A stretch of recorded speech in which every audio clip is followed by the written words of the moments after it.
For years, open source systems like Loop and AAPS have led the way in advancing diabetes tech and algorithms. The community behind them pioneered the first hybrid closed-loop algorithms and continue to release innovations and features ahead of FDA-cleared systems, driving the regulated tech to catch up and innovate more quickly. Welcome to the show. I'm Justin. I have type 1 diabetes, and on here I talk all things diabetes, tech, news, and management with physicians, tech leaders, and those thriving with diabetes and using the technology themselves. Today's episode is a part one of a two-part series where myself and two open source specialists unpack all there is to know about open source apps and their unique features and algorithms. My two guests are both certified diabetes care and education specialists who have type 1 diabetes and use open source apps themselves. They help patients adopt these systems through their work at Integrated Diabetes Services. First, we have Catherine Alvarez, an exercise physiologist with specialists in sports performance and counseling parents of children with T1D, as well as adolescents and young adults. And we have Dana Roseman, a registered dietitian who has been using open source apps since 2017. Today, we get into why many patients are choosing open source over FDA-cleared systems, how to build the apps and get them on your phone, and we'll dive into the advanced features that these systems have right now that FDA-cleared systems don't have and may never get because they won't get cleared for it. From Caregiver Controls, Siri Shortcuts, Geofencing automations like when I leave Five Guys, turn on my high-fat override, to the OREF algorithm, which uses machine learning to adapt its settings over time to treat its users better. Next week's episode, we'll dive even deeper into these systems as we compare DIY Loop's algorithm and controls to Trio and Android APS's OREF algorithm and interface. Have you used these apps? Let us know your experience in the comments, what building them was like, what using them was like, and give this video a like if you want to see more content like this. I've already got a bunch of open source videos that you can find on the YouTube channel, and I'll drop a few in the show notes. Keep in mind that anything you hear on this podcast or in any of my channels is not medical advice. It's all for educational purposes only. Always consult with your physician before making changes to your healthcare. Open source apps are experimental and not approved by the FDA or regulatory authorities. You take full responsibility for building and using the apps, and you do so at your own risk. Catherine and Dana, welcome to the show. Thanks for coming on. Thank you. Having us. Of course. So before we dive into, the whole landscape of DIY, I want to have you both kind of tell my audience a little bit more about your background and your experience with DIY. Dana, let's start with you. Sure. So I am a registered dietitian, a certified diabetes care and education specialist, and been living with type 1 diabetes myself for almost 30 years. And I have been a proud looper since 2017. It has been amazing, never looked back, and never get less excited about starting someone on DIY. And it's just a great system, user-friendly, and love to talk about it. What about you, Catherine? I am an exercise physiologist and diabetes care and education specialist, and I have been looping for about 5 years now. And when I say Loop, I've tried every system out there. So Loop, Trio, IAPS, AAPS, all the things. Why did you decide to stick with Loop for now? Well, Loop is it's just kind of like my happy place. It's very straightforward. I'm very used to using it, relaxed when using it. I don't have to think twice about anything that I'm doing. And so at this point in my life of trying to keep things as simple as possible, I just kind of land back at Loop. Yeah. I had a little bit of just kind of a more difficult time going to Trio. And again, it was a time in my life that I didn't want to spend more time on diabetes management, went back to Loop, and will eventually try again for sure. But Loop I find user-friendly, and settings are really seamless for most people. So it's kind of an easy transition from another system. So I kind of want to get a little bit of an understanding of the DIY space in general, or the open source. How would you say open source has played an integral role in the development of diabetes care over the years? Dana, why don't you take that one? Well, I think at the beginning, people were frustrated. The FDA was moving slowly. We had the technology. People knew that things could communicate together. And the whole hashtag "We Are Not Waiting" really took storm and was super exciting. Definitely, it was a really huge project that people brought together, different skill sets from all over. When I started looping in 2017, there was not the loop docs that you see right now. There were not instructions. It took 3 Friday nights with a dear soul who was super generous with his time. And I actually got my old Medtronic pump that at the time, this was really, I mean, you could sell this on Craigslist for like several $1,000s because there was a limited supply of these out there. And so there were really maybe 2,000 people looping globally.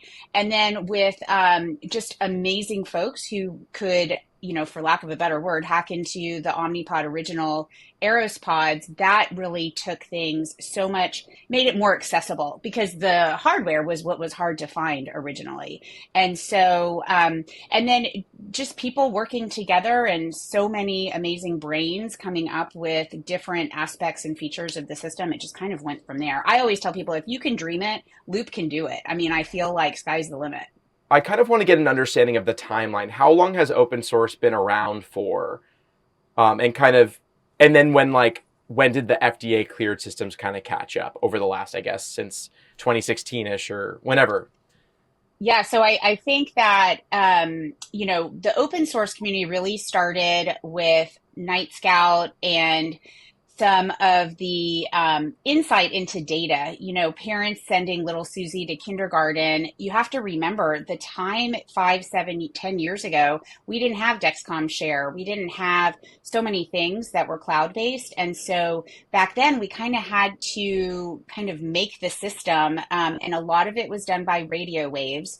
Now everything is pretty encrypted with Bluetooth. And so that's where I guess some of the changes have occurred. Obviously, we don't want things to be unsafe. And so the encryption makes it so that signals are going directly to the location that they're supposed to go to. But back then, that was not the case, for good or bad. And so that's really where the evolution of it came. And then once we could share Dexcom signals or whatever continuous glucose monitor you were using to another location, well then, everyone got thinking, okay, we can kind of address the pump delivery based on directional arrows of your Dexcom or whatever CGM you're using.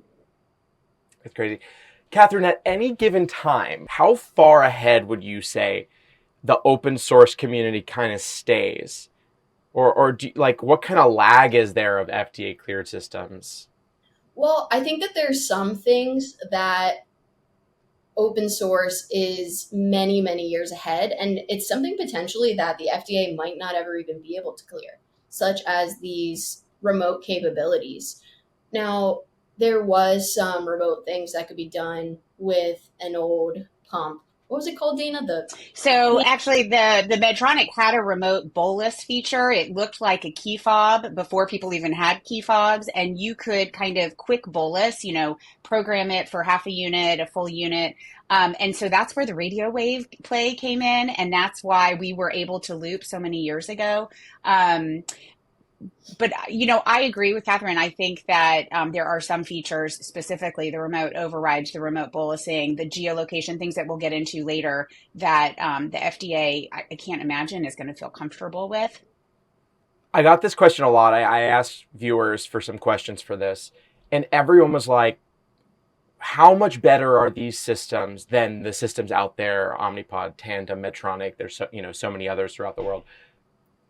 How do they compare? Why would people choose to not be on an FDA cleared system? Well, can I just say that it is FDA cleared? Because I myself was a study participant in the loop, the Tide Pool loop. This is very confusing. I don't know how deep you want to get into this, but the Tide Pool loop software is FDA approved. but DIY has continued to evolve and add features to that FDA-approved system. Yes, and for people who want to learn more about that algorithm, I have a couple videos on this channel. But that tide pool loop algorithm, right? It's like, I guess it's loop 1.0. We're at loop 3.4, right? So much has changed. So why is 3.4, right, version, and then Trio, AAPS, IAPS, all these systems, why are they considered better? So for every individual, there is going to be, sometimes there's systems that are better for them.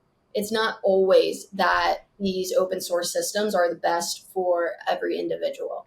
But for the individuals that are probably coming to this podcast, I mean, a lot of them are going to fall into the category of who want that next level management and blood sugar outcomes.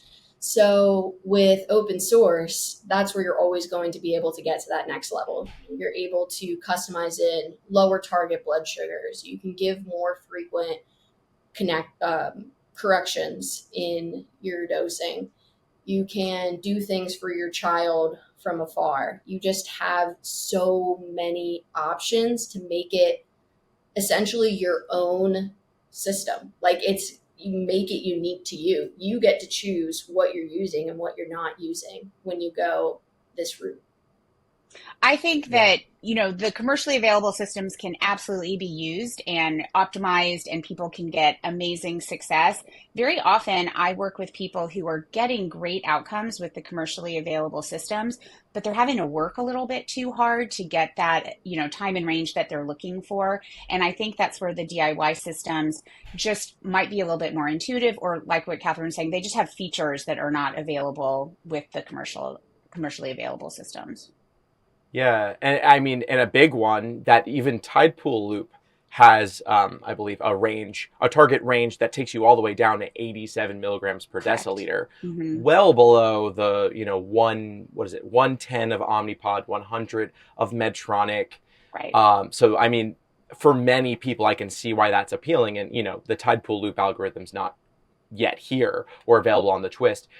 Now, when it comes to the physicians out there, what would you say is the education level of endos and educators out there when it comes to the open source landscape?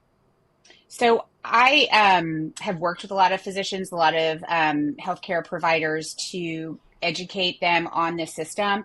I think that sometimes they're limited by the policies and practices of their practice. Big hospitals may not be embracing DIY systems. I know here in Texas, our big university system is not using DIY. If a patient wants to do that, they really are kind of on their own. So I think the education may not be there unless the provider actually goes to seek it out.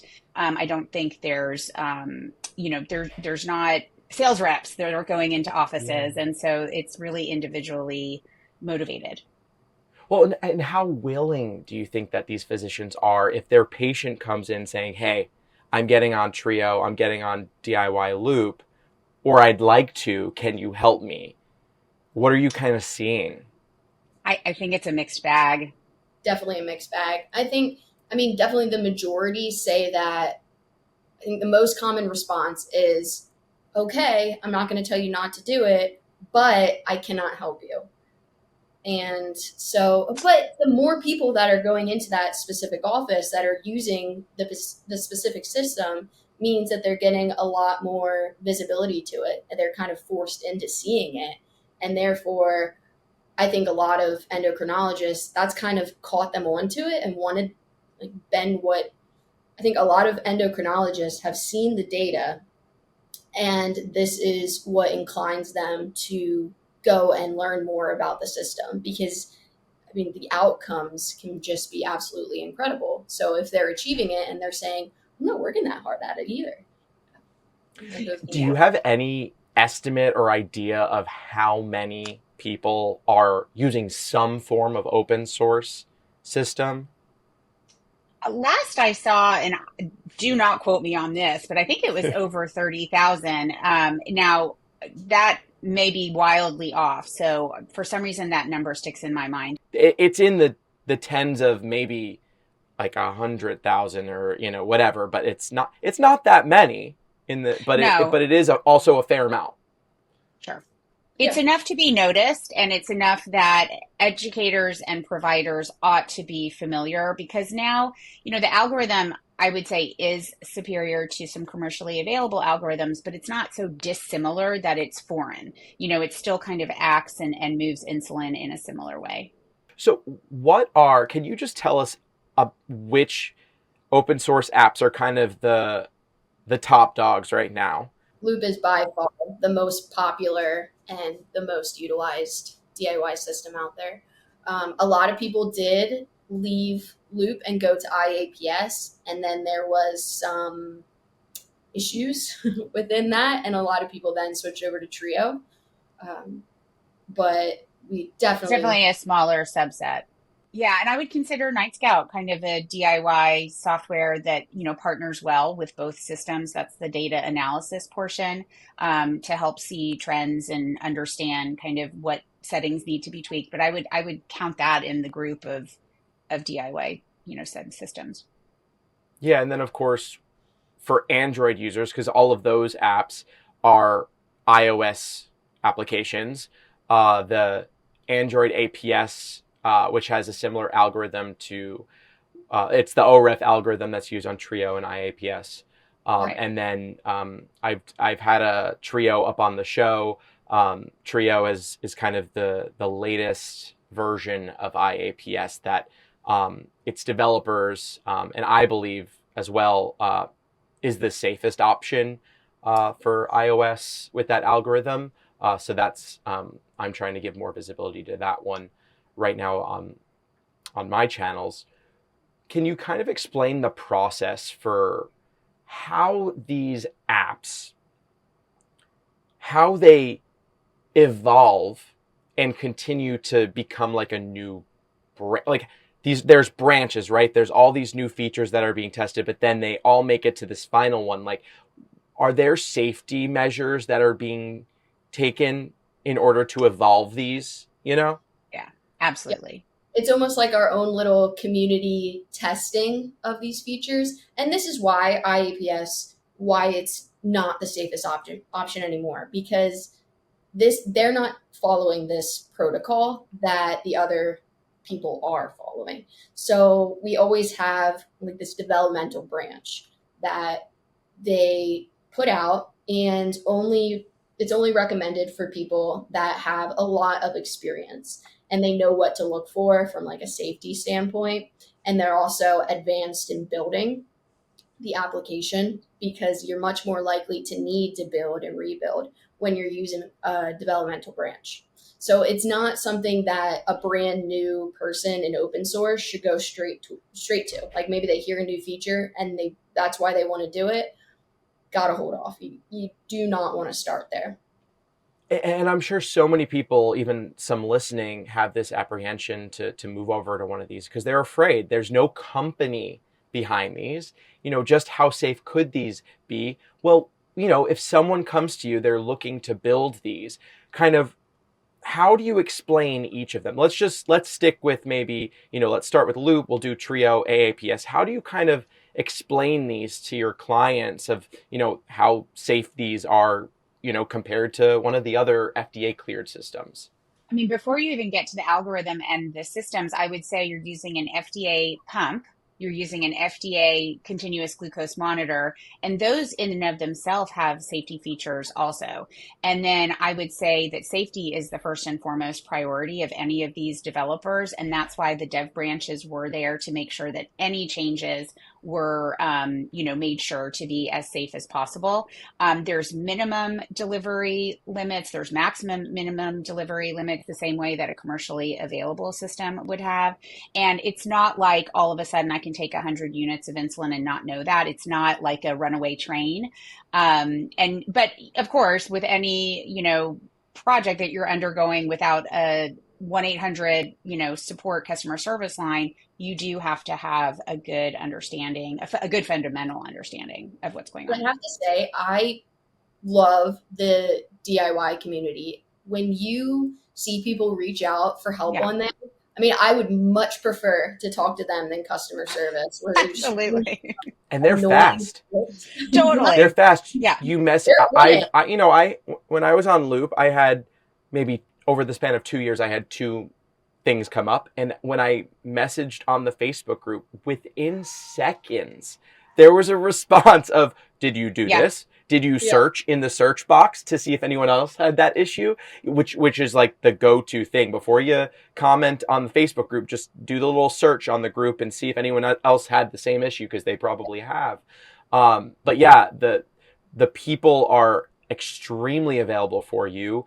And at least with my experience is, I think no matter what system you're on, FDA cleared or open source, diabetes has technical issues. It just, your pump could fail, whatever it is. Like, there's always issues. Tandem has an app that drains the pump's battery by 50% faster. That's an FDA cleared system.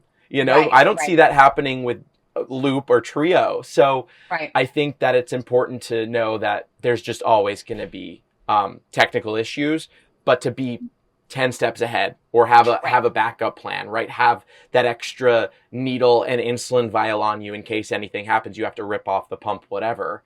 Um, yeah, it's always going to exist. And at least, from my experience and many other people, these apps are built in a way to, with safety in mind. And let's get into the build, because I think that that's also a very scary piece of the whole situation. Like, this isn't something, I always get people, where can I download this app? I'm like, did you watch the video? I Right. said you can.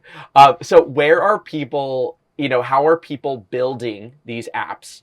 And I know that there's some updates here. Let's kind of start with, I guess, anything iOS related. What's kind of the process of getting that system onto your iPhone or your Apple Watch, or both?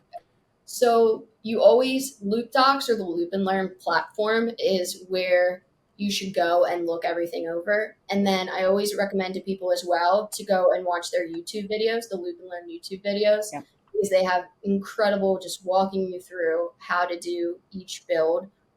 So you have two options. You can do what's called Xcode if you have a Mac computer only. And it has to be a Mac computer that you can update the software. Like, if you have a really old Mac, it might not work. So a lot of people are now moving to the browser build, but for a long time, Xcode is all we had. Well, what's the browser build? That is, I've you never can used do it. that. You've never done the browser build. Well, you No. only really have to do the whole thing once, which is really nice. You don't have to go through the longer step of doing a full rebuild. Once a year, you have to go in there and change, just because of what's called the provisioning profile. But with the browser build, it is mostly through an application called GitHub.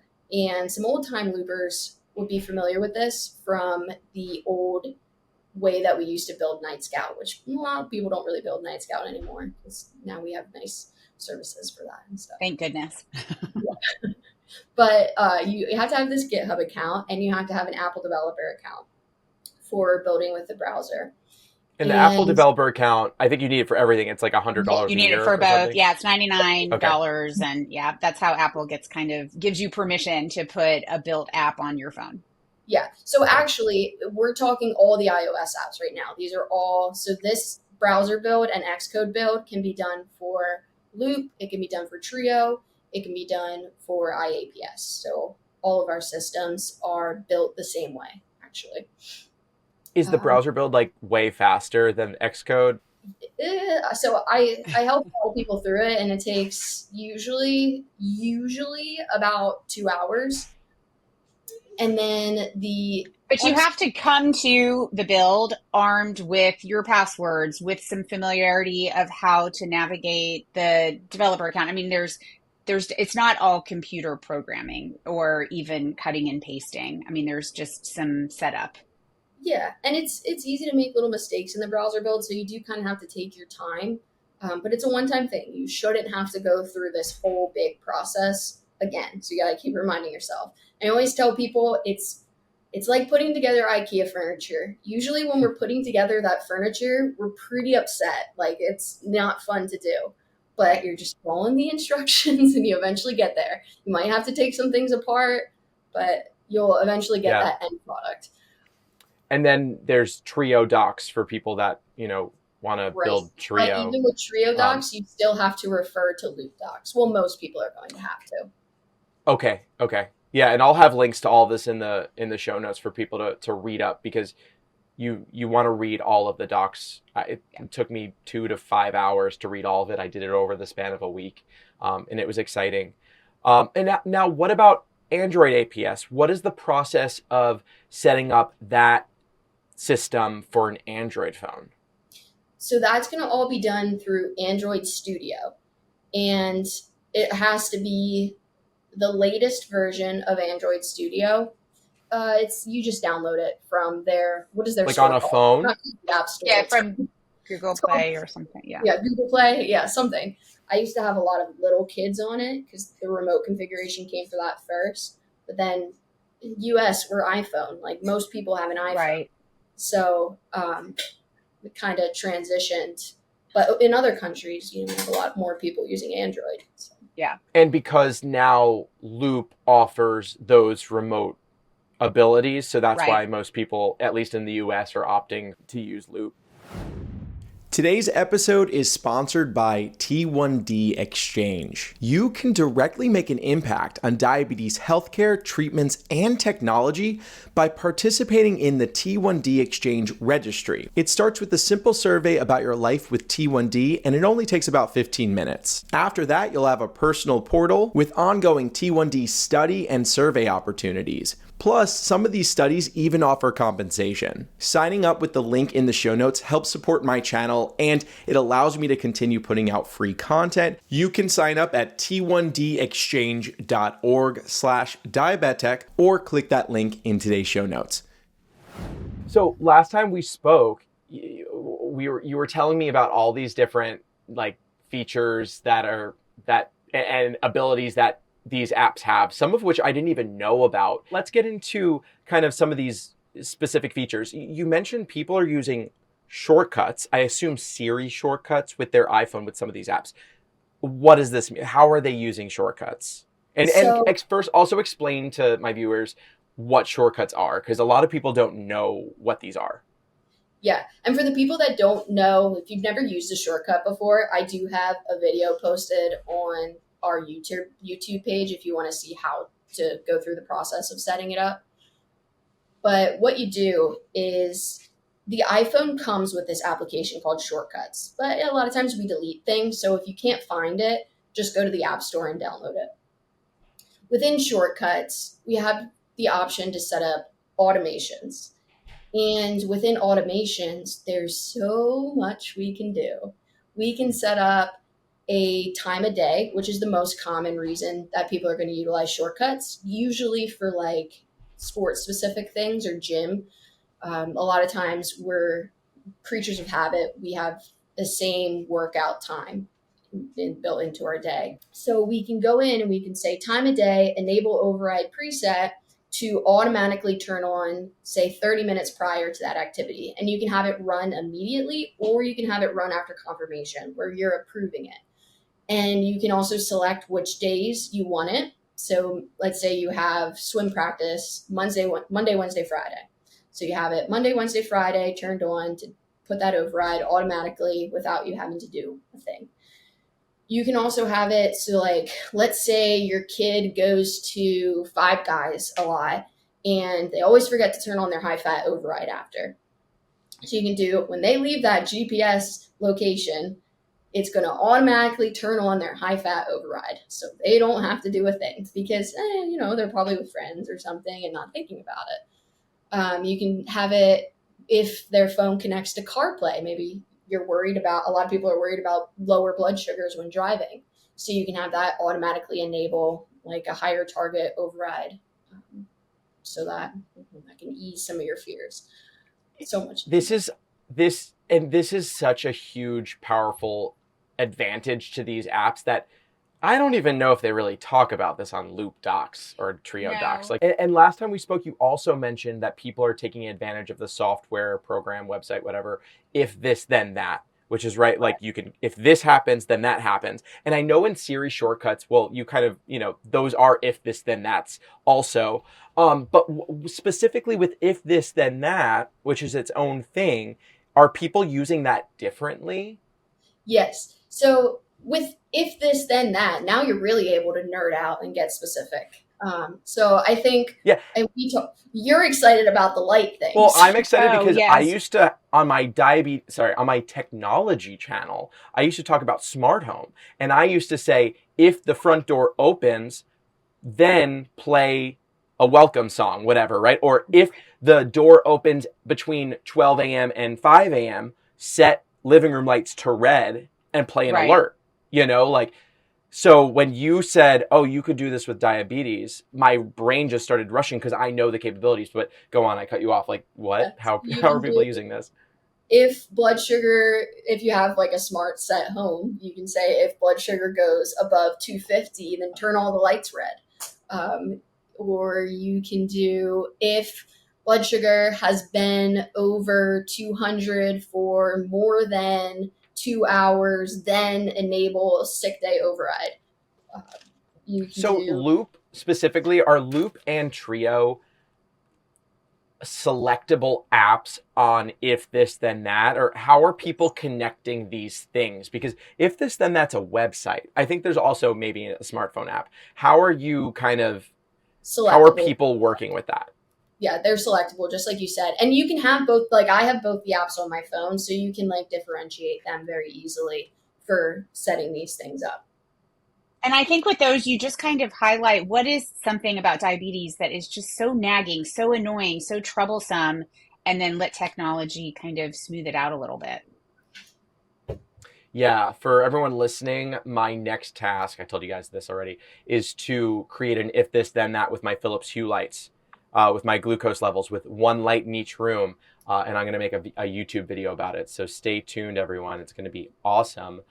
Um, Now, some of the, another big feature, and you've kind of talked about this, but I want to dive a little more deeper, is, the ability to set overrides, profiles, temp targets. Overrides, Okay. again, we can create those to everyone's individual needs. You can even schedule them. So I am an early riser for running, but I don't want to wake up at 4 in the morning to start my, insulin to be reduced, my target to be raised up. So I can schedule that in advance so that by the time I wake up, my blood sugar's already been, kind of self-managed by Loop, which is amazing. That is not available on Trio, but it's on Loop for right now.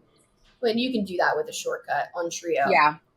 And I would say my favorite thing about Trio is probably the profiles. So with Loop, when you have this override come on, it impact like if you change the overall insulin needs, I guess, and the target even, it's going to Right. impact every single calculation that it's doing: insulin to carb ratio, insulin sensitivity, and basal. With Trio, you can make it more specific. So you'll see if you're using Trio, it says more options, which a lot of people completely miss. But when you add a profile, if you toggle that, it'll come up that you can, in your exercise profile, turn off SMBs. You can change the SMB minutes. Are there people who should not try open source that they come to you and you're like, I don't think this is, who shouldn't use? I think that the main quality of who should is someone motivated for learning, someone who is going to be patient on the learning curve because it is a totally different system. Sometimes I say it's not even apples to oranges compared to other systems, it's apples to like dump trucks, right?